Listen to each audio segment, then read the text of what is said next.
slide in the screen? Yes, sir. Okay. Actually, lightly disturb.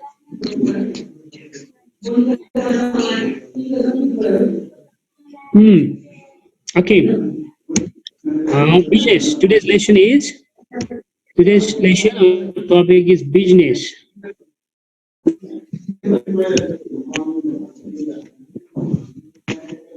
As तपाईँहरूले class 6 मा पनि पढ्दा आएको what is business भनेर. Okay, let's try to define it first. The introduction. Business is a set of activities. Business is a set of activities that aims to gain profit by providing goods and services to the people and organizations that demand them. Are you getting me? Suniraja? Yes, sir. Yes, sir. Okay, we are here.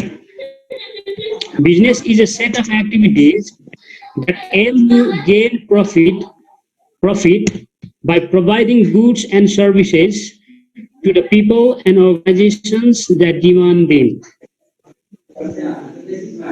Goods or service like कुनै people or organization जसले demand गर्छ, त्यो demand गर्ने people organization सम्म चाहिँ provide गरेर उनीहरुलाई पुर्याएर त्यो goods and service provide गरेर र पुर्याएर profit gain गर्ने जुन aim राखेर गरिएको activities हुन्छ, that is business.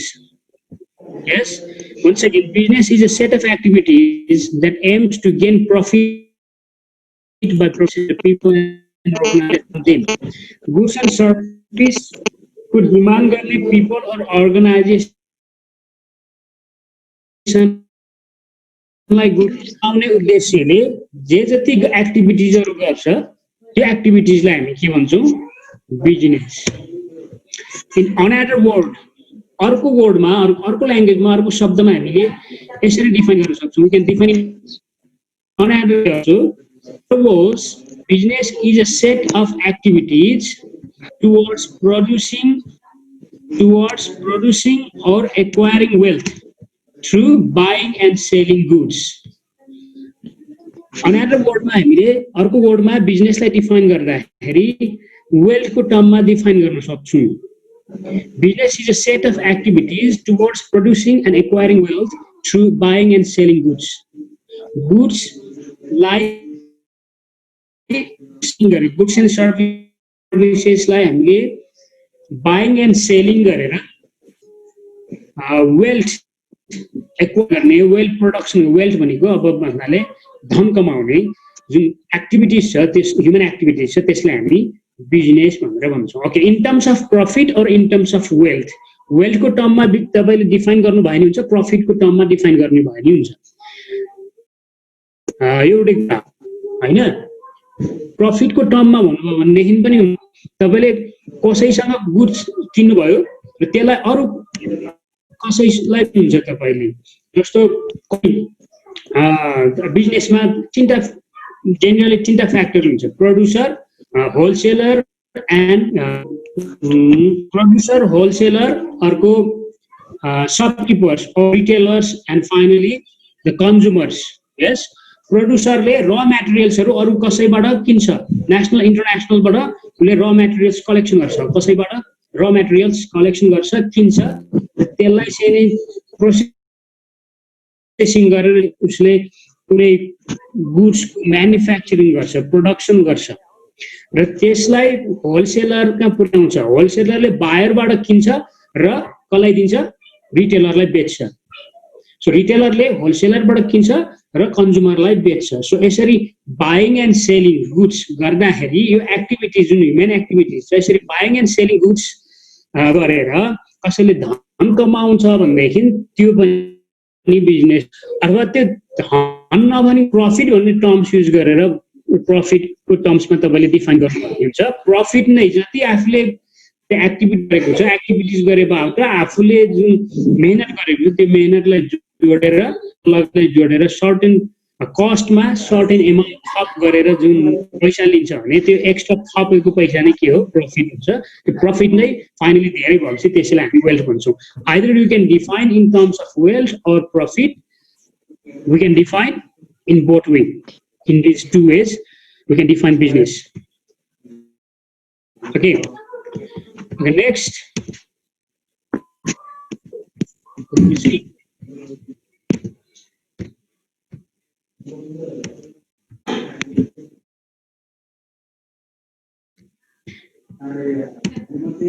Okay. Before starting a business, one select what type of business do. दिन्छ भने कसरी बिजनेस स्टार्ट गर्नु भन्दा पहिला भन्नुपर्छ, उसले थिंक गर्नुपर्छ र ओभरअल सिनेरियो उसले बुझ्नुपर्छ, हेर्नुपर्छ। Without analysing and without start गर्यो भने त्यो फ्लप हुन्छ, बिजनेस डुब्छ, लसमा जान्छ, बिजनेसबाट केही भएन। That's why conducting business, before business, one has to select business which must be considered, like knowledge, market, or cost. Market, cost, competition, local technology. Okay, हाम्रो बुकमा यो 8वटा फ्याक्टरहरूलाई मैले बुककै बेसिसमा भनिरहेको छु, गरेको छ, डिटेल्समा एक्सप्लेन गरेको छ। First come to knowledge. नलेजमा हामी जाउँ। These are what? These are the different or various aspects which must be considered while selecting business. Knowledge, first नलेजमा हामी जान्छौँ। नलेज भन्नाले कसैले कुनै बिजनेस स्टार्ट गर्दै हुनुहुन्छ भने त्यो बिजनेस कस्तो खालको गुड्स प्रोडक्सन गर्ने, अथवा प्रोड्युसर भएर उसले काम गर्ने हो कि, रिटेलर भएर काम गर्ने हो कि, होलसेलर भएर काम गर्ने हो कि, प्रोड्युसर उसले हो भने उसले र मेटेरियल्स कहाँबाट ल्याउनुपर्छ, अनि त्यसलाई म्यानुफ्याक्चरिङ गर्नलाई टेक्निकल नलेज उसँग हुनुपर्छ, के टेक्नोलोजी युज गर्नुपर्छ, कसरी बिजनेस चलाउनुपर्छ के भन्ने कुरा उनीसँग बेसिक नलेज हुनुपर्छ। नलेज भएको बिजनेस जुन चिजमा उसले नलेज छ, त्यो नलेज भएको चिजको बिजनेस गर्नुभयो भनेदेखि के हुन्छ, सक्सेस हुने रेट हाई हुन्छ। अदरवाइज नलेज भएको छैन, नलेज भएन भनेदेखि चाहिँ नलेज नभएको चिजमा उसले बिजनेस गर्न थाल्नुभयो भनेदेखि त्यो चान्स कम हुन्छ। नलेज भइकन, नलेज छैन भने नलेज चाहिँ डिफ्रेन्ट, आफूले कस्तो खालको बिजनेस गर्न खोज्यो त्यसलाई स्टडी गर्नु पर्यो, रिसर्च गर्नु पर्यो, खोज्नु पर्यो, नलेज लिनु पर्यो, टेक्निकल एन्ड बिजनेस नलेजहरू लिनु पर्यो। त्यसपछि विथ नलेज बिजनेस गर्छ भनेदेखि बिजनेस चाहिँ सक्सेस हुन सक्छ। सो कसैले बिजनेस स्टार्ट गर्छ भने knowledge is one of the important factor हुन्छ, नलेज हुनु पर्यो, छैन भने लिनु पर्यो। नेक्स्ट इज मार्केट और डिमान्ड। अब तपाईले कुनै बिजनेस गर्दै हुनुहुन्छ भने त्यो गुड्स एन्ड सर्भिसेस, तपाईँ होलसेलर हुनुहुन्छ भनेदेखि पनि कहाँबाट ल्याउने, कुन चाहिँ प्रोड्युसरबाट ल्याउने, कस्तो कस्तो खालको प्रोड्युसरहरू छन्, कहाँ छन् प्रोड्युसरहरू। तपाईँले कुनै एउटा गुड्स, एउटा बिस्कुटको, चाउचाउको अथवा कुनै बिजनेस गर्न चाहनुहुन्छ, त्यसलाई होलसेलमा तपाईँले आज होलसेलर गर्नुहुन्छ, रिटेलरलाई दिनुहुन्छ भनेदेखि, अथवा तपाईँले यो के गार्मेन्टकै कपडाहरूकै बिजनेस गर्नुहुन्छ भनेदेखि नेसनल इन्टरनेसनलमा कुन ठाउँबाट ल्याउने, कोसँगबाट ल्याउने त्यो जानु पर्यो। अनि तपाईँले बेच्ने ठाउँ कहाँ हो, कसलाई बेच्ने, रिटेलरहरू पनि काठमाडौँको एरियाको कि पुरै भ्याली एरियाको हो कि अथवा देशभरि तपाईँले बिजनेस गर्ने हो कि, तपाईँको मार्केट प्लेस कति हो, बिजनेस गर्न लागेको गुड्स एन्ड सर्भिसको डिमान्ड कति छ, त्यो सबै चाहिँ एनालाइसिस गर्नुपर्ने हुन्छ। त्यसलाई हामी मार्केट एन्ड डिमान्ड एनालाइसिस भन्छौँ। Next is cost. अब कसैले बिजनेस हुन्छ भनेदेखि टोटल कस्ट कति लाग्छ, तपाईँले कस्तो खालको बिजनेस गर्न लागेको हो,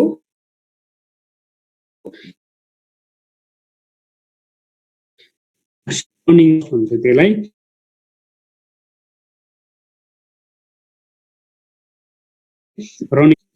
अथवा भनौँ फलफुल खेती गरेर त्यसलाई चाहिँ बिजनेस गर्न चाहनुहुन्छ भनेदेखि, अब त्यो गर्नु पर्यो भनेदेखि, अब स्याउकै कुरा गरौँ, स्याउको खेती गर्न चाहनुहुन्छ भनेदेखि कुन ठाउँमा गर्नु पर्यो, होइन? लोकेसन त त्यसको चिसो ठाउँमा हुन्छ, त्यो हैन हुम्ला जुम्लामा जेनरली हुन्छ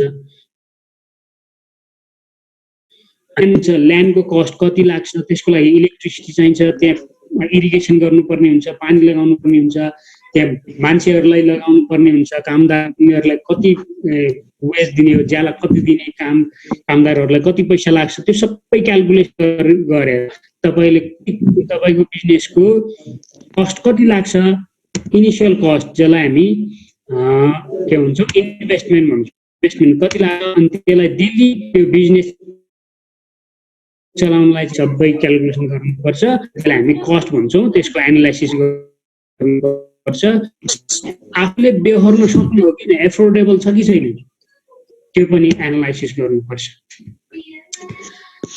and next is competition business गर्नुहुन्छ भने त्यसमा कति कम्पिटिसन छ आफूले जुन गुड्स बिजनेस गर्न लागेको गुड्सलाई चाहिँ सेल गर्न लागेको छ र बिजनेस गर्न लागेको छ त्यो त्यस्तै खालको गुड्सहरू सेल गर्ने अथवा प्रोडक्सन गर्ने अरू पनि त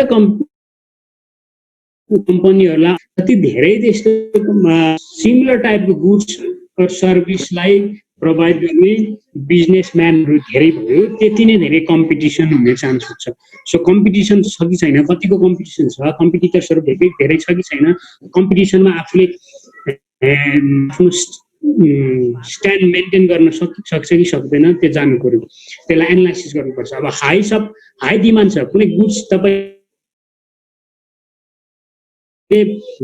त्यसको हाई डिमान्ड छ भन्देखि सप्लाई भन्दा डिमान्ड धेरै छ भनेदेखि तपाईको लगानी डुब्ने चान्स हुन्छ तपाईको डुब्ने चान्स हुँदैन डिमान्ड धेरै छ भनेदेखि डिमान्ड धेरै छ मिन्स कन्ज्युमर धेरै छ युजर्सहरू धेरै छ धेरैले माग गरेको चिज तपाईँ बिजनेस गर्नुहुन्छ भनेदेखि त्यस्तो बिजनेस चाहिँ प्रफिटेबल हुन्छ तपाईको गुड्सहरू बिग्रन पाउँदैन चाँडो तपाईँले सेल गर्न सक्नुहुन्छ जति चाँडो सेल गर्नुभयो त्यति तपाईँको धेरै प्रफिट हुन्छ द्याट्स वाइ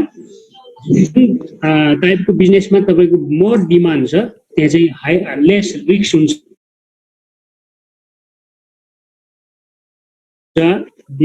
त्यसको उल्टोमा भन्ने हो भने डिमान्ड कम छ सप्लाई जनाले त्यस्तो बिजनेस कन्ज्युमर्स कम छ डिमान्ड कम छ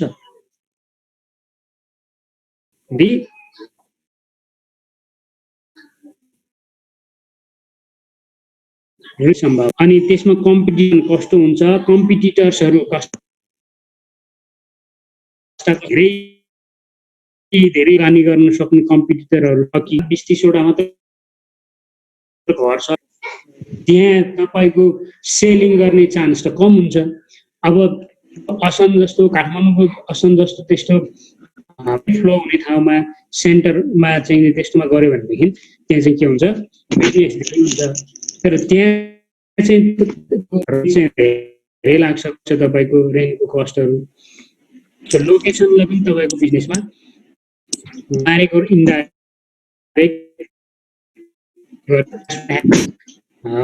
एनालाइज लोकेसनहरू चाहिँ कस्तो ठाउँमा गर्ने हो कस्तो ठाउँमा गर्दाखेरि सुइटेबल हुन्छ कस्तो ठाउँमा तपाईको बिजनेस कम्पनी और फर्म और तपाईको पसल राख्ने अथवा बिजनेस कस्तो गर्ने अनि कहाँ राख्ने लोकेसनले पनि एसेस गर्ने भएकोले लोकेसनलाई तपाईले एनालाइसिस गर्नुपर्ने हुन्छ अदर नेक्स्ट इज ओनरशिप भन्नाले अब तपाईको स्वामित्व भन्छ बिजनेस दर्ता गर्नुपर्छ बिजनेस दर्ता गर्दाखेरि कसरी गर्ने बिजनेस गरेर कसरी गर्ने इन्डिभिजुअल पर्सनल बनाउने कि पर्सनल बनाएर तपाईले इन्डिभिजुअल पर्सनको ओनरशिप बनाएर गर्ने हो कि व्यक्तिगत गर्ने हो कि और तपाईले 3-4 जना मिलेर चाहिँ के रे उसमा पार्टनरशिप भन्छौं पार्टनरशिप गर्ने हो कि हाम्रो कान्तिपुर भयो कान्तिपुरले के गरे बिजनेस गरे टेलिभिजनमा लगानी गरे पेट्रोकामा लगानी गरेछ कान्तिपुर त्यस्तै चौधरी ग्रुप गरेछ त्यस्तै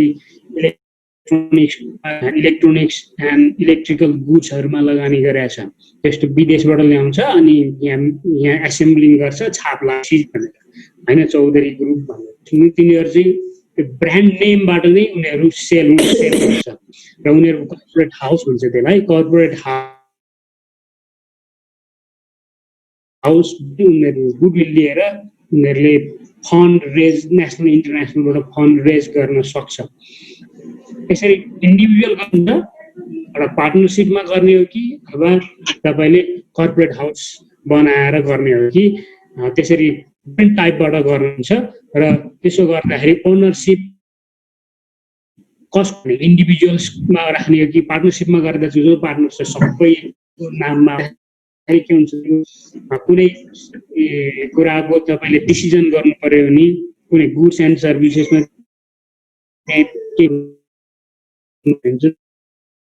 धेरैजनासँग सल्लाह गर्नुपर्ने हो भनेदेखि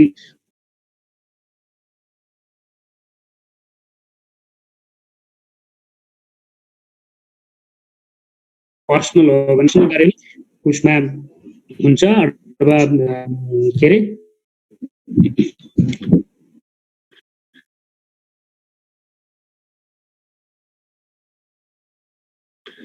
गरेर गर्दाखेरि भयो, पार्टनरसिपमा गर्दाखेरि पनि हुन्छ।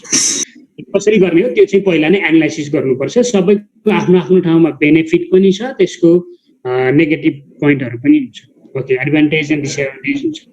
ओके, कस्तो खालको गर्ने हो ओनरसिप पनि एनालाइसिस गर्नुपर्ने एउटा फ्याक्टर हुन्छ। And another is man power. अब तपाईँले कुनै बिजनेस गर्दै हुनुहुन्छ, कुनै प्रोडक्सन, अब फलफुलकै कुरा गरौँ, फलफुल अघि भनेपछि स्याउ खेती गरेर तपाईँले स्याउको बिजनेस गर्ने भन्ने सोच्नुहुन्छ भनेदेखि म्यान पावर, त्यसको लागि कस्तो अनस्किल म्यान पावर चाहिन्छ, अनि सेमी स्किल म्यान पावर कस्तो चाहिन्छ, स्किल टेक्निकल म्यान पावर कति चाहिन्छ, अनि त्यो म्यान पावर तपाईँले जुन लोकेसनमा तपाईँले त्यो कम्पनी राख्नु भएको हो, प्रोडक्सन गर्ने फर्म राख्नु भएको हो, त्यो लोकालिटीमा एभाइलेबल छ कि त्यो